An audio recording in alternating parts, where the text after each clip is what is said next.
Regular বাসাতে ডাল রান্না হয়, তবে আজকে কেন যেন একটু ভিন্ন রকমের ডাল খেতে ইচ্ছে করছিল, তাই রেস্টুরেন্ট বা হোটেল স্টাইলের যে তারকা ডালগুলো সেটাই আজকে রান্না করে নিয়েছি। তো আমি 2 রকমের মিক্সড ডাল দিয়ে রান্না করব, তাই এখানে 1 কাপ মুগ ডাল আর 1 কাপ হচ্ছে মসুরের ডাল নিয়েছি। এই ডাল রান্নাগুলোতে হোটেলে কিন্তু বুটের ডালও অ্যাড করে, তো আপনারা চাইলে বুটের ডালটা অ্যাড করে নিতে পারেন। তো পর্যাপ্ত পরিমাণ পানি দিয়ে আমি আধা ঘন্টার মতো ডালটাকে ভিজিয়ে রাখবো।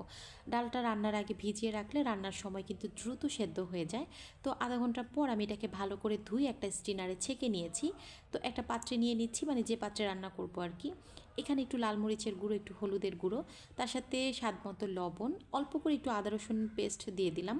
আর এখানে হচ্ছে টমেটো, রসুন, কাঁচামরিচ, পেঁয়াজ নিয়েছি, সেটাও দিয়ে দিচ্ছি। তার সাথে 2 টেবিল চামচের মতো তেল দিয়ে এটাকে খুব ভালো করে মাখিয়ে নেব।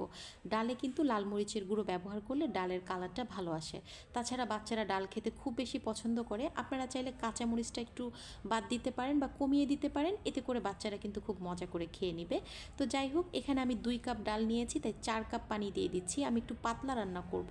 আর এই ডাল রান্না করার পর ঠান্ডা হয়ে গেলে নামানোর পর কিন্তু ডালটা ঘন হয়ে যায়। তো কেউ যদি ঘন খেতে চান তাহলে এখানে 3 কাপ ব্যবহার করতে পারেন। তো এই তো একটা বলক তুলে নিয়েছি, এখন নেড়েচেড়ে আমি মিডিয়াম ফ্লেমে ডালটাকে সেদ্ধ হওয়া পর্যন্ত রান্না করব।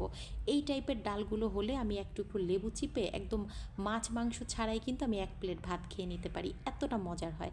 তো একটু ধনিয়া পাতা দিয়ে দিলাম ডালটা সেদ্ধ হওয়ার পর। আর এই পাশ থেকে আমি তেল গরম হওয়ার পর একটু জিরা দিয়েছি, একটা শুকনো মরিচ দিয়েছি, তার সাথে একটু পেঁয়াজ আর রসুন দিয়ে তারপর ডালটা বাগার দেবো।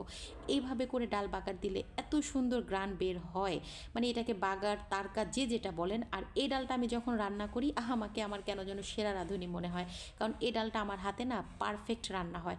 আমি বলবো সেম প্রসেসে আপনারা রান্না করেন, আপনাদেরটা আরও ভালো হবে। তো আজকের মতো এখানে বিদায় নিচ্ছি। প্লিজ ভালো লাগলে একটা লাইক দিবেন, শেয়ার করতে পারেন আমার ভিডিওটা ফ্রেন্ড এবং ফ্যামিলির সাথে।